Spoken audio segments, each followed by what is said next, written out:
Siyempre po, hindi kasi, unang-una, sabi ko nga, medyo mahaba na rin yung, yung pagsasama namin ni Julia, lalong-lalo na sa TV at sa pelikula.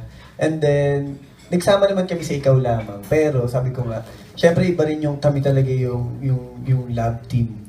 Sabi ko nga sana, actually may naisip ako isang konsepto for next year na pagsasamaan namin sa isang pelikula.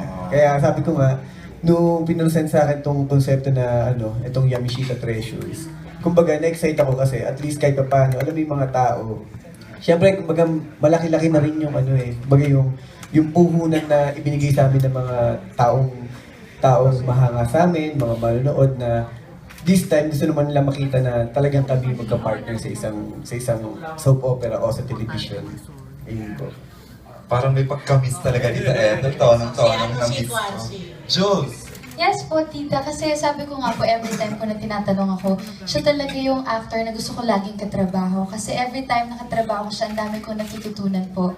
And of course, dito, panibagong group na naman po. Alam ko na, ang dami ko na naman matututunan sa kanya. So, yun talaga, sobrang na-miss naman po.